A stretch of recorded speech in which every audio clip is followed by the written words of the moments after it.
Seigneur, Madame le maire, frères et sœurs dans le Christ, chers amis.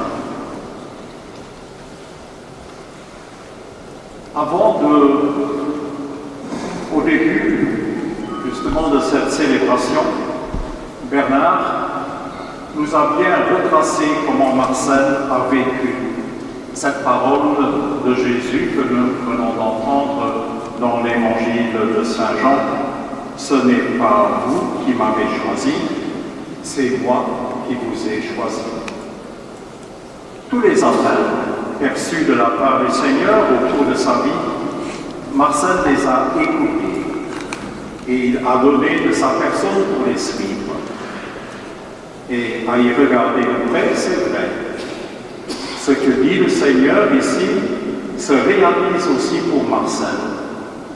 Le Seigneur choisit et appelle, et celui qui est appelé et qui suit l'appel porte du fruit, et un fruit qui demeure. Avant de nous révéler cette vérité profonde de l'appel, Jésus nous confie son commandement d'amour et il nous assure son amitié. Aimez-vous les uns les autres comme je vous ai aimés. Il n'y a pas de plus grand amour que de donner sa vie pour ses amis. Notre fondateur, le Père Laurent, qui est enterré ici dans cette église, a fait paraître le texte de sa retraite du Sacré-Cœur en 1896, après d'âpres luttes sociales pour plus de justice, surtout parmi les ouvriers de l'époque. La retraite du Sacré-Cœur est le premier grand texte spirituel après tant de prises de position économique, sociale et politique. Le Père Laurent y veut revenir sur les fondamentaux de la dévotion au Sacré-Cœur. Et il montre que pour vivre la foi en cette fin du XIXe siècle, il faut avoir un Sacré-Cœur, justement un Sacré-Cœur comme celui de Jésus.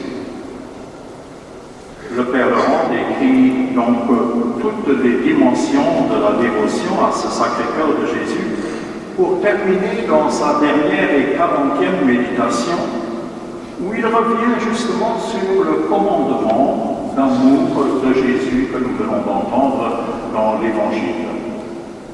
Et il dit ceci, en le mettant dans la bouche de Jésus: le règne de mon cœur dans la société, c'est le règne de la justice, de la charité, de la miséricorde, de la pitié pour les petits, pour les humbles et pour ceux qui souffrent. Je vous demande de vous dévouer à toutes ces œuvres, de les encourager, de les aider. Et il ajoute: favoriser toutes les institutions qui doivent contribuer au règne de la justice sociale et qui doivent empêcher l'oppression des faibles par les puissants. Ce texte de la fin du XIXe siècle, eh bien, il n'a rien perdu de sa vérité pour le XXIe siècle.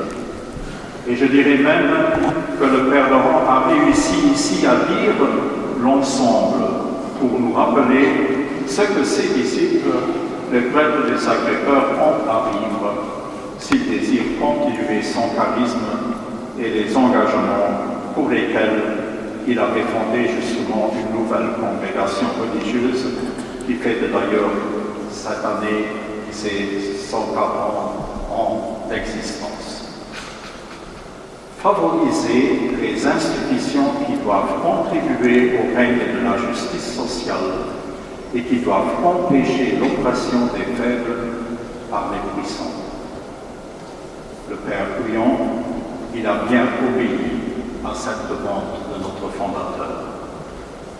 En tant que provincial, j'ai eu l'occasion de participer à différentes réunions de nos fraternités en monde ouvrier et rural. Marcel était toujours présent. Et lorsqu'il s'agit d'échanger sur le vécu, il ne manquait jamais de nous parler des associations où il était membre engagé pour aider et pour vivre ainsi le commandement d'amour par lequel nous devenons des amis de Jésus. Marcel avait ce sacré cœur pour les petits, les humbles, pour ceux qui souffrent. Ce sacré cœur qui faisait de lui un ami de Jésus, le sacré cœur.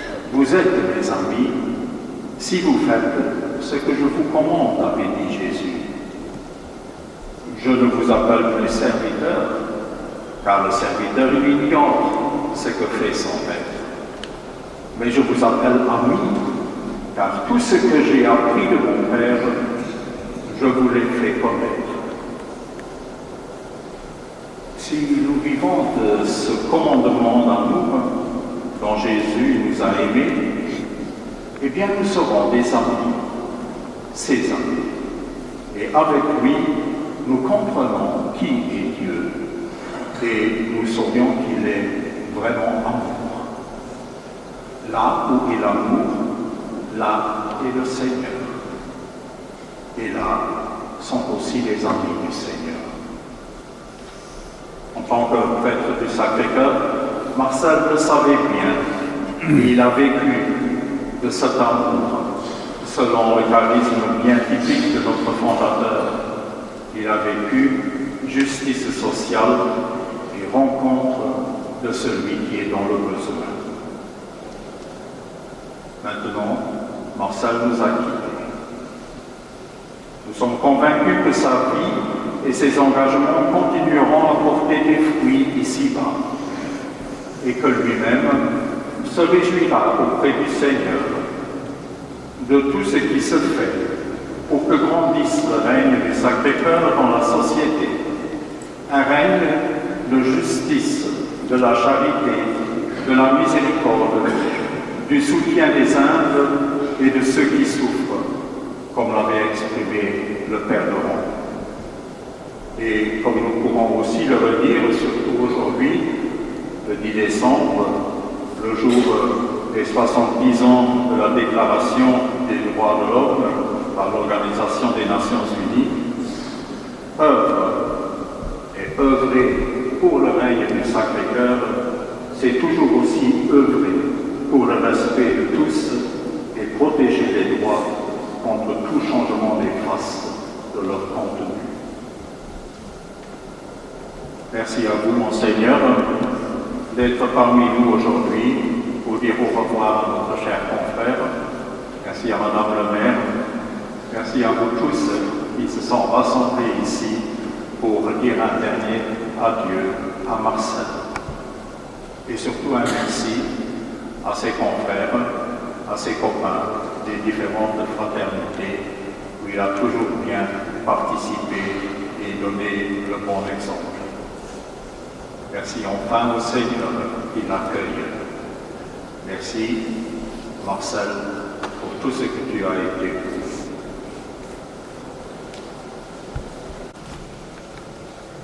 Nous allons présenter maintenant la prière universelle.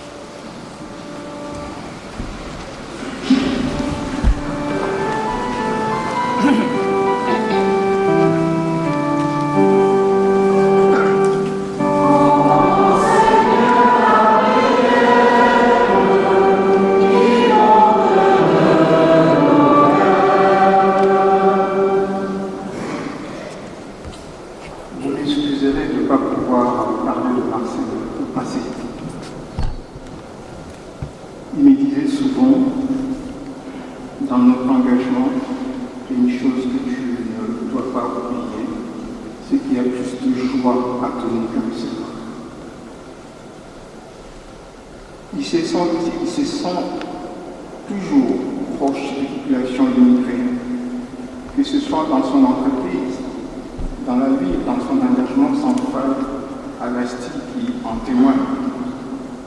Prions ensemble que nous sachions, en suivant son exemple, construire de vrais bleus de fraternité et d'accueillir toute personne, quelle que soit son origine, son histoire, comme un frère, comme une sœur, parce que tous et toutes sont fils et filles de Dieu. Prions le Seigneur.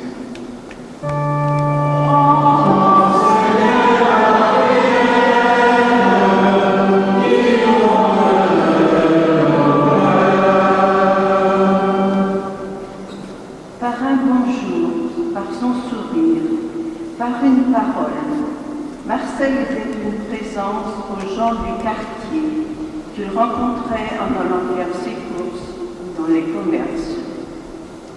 Son souci du collectif le faisait également être une présence active aux associations du quartier qui favorisent un vivre ensemble.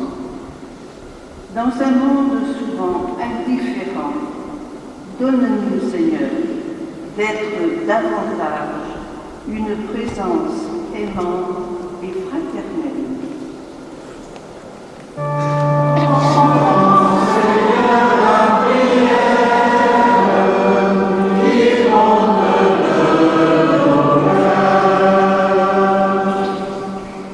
Seigneur, Dieu notre Père, nous te confions les chrétiens que Marcel a accompagnés au long de son ministère de prêtre, et particulièrement ceux de la paroisse Saint-Quentin en Vermandois. Fais que son exemple nous aide à construire, malgré nos différences, une vie plus fraternelle et plus juste, et que nous sachions toujours faire preuve de solidarité.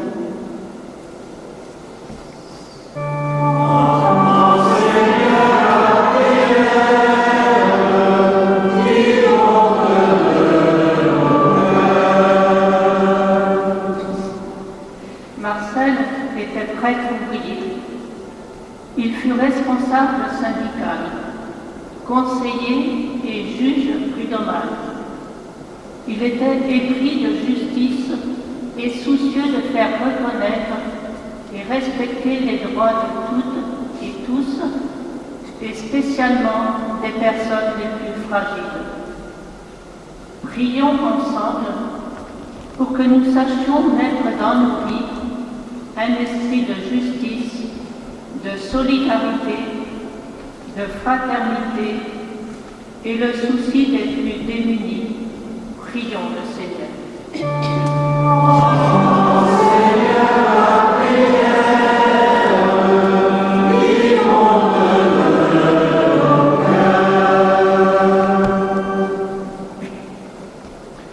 Tu entends notre prière, Seigneur, Père très bon. Tu entends aussi toutes les prières personnelles que nous disons silencieusement. Nous les déposons sur ton autel, daigne les exaucer en Jésus, ton Fils, notre Seigneur. Amen.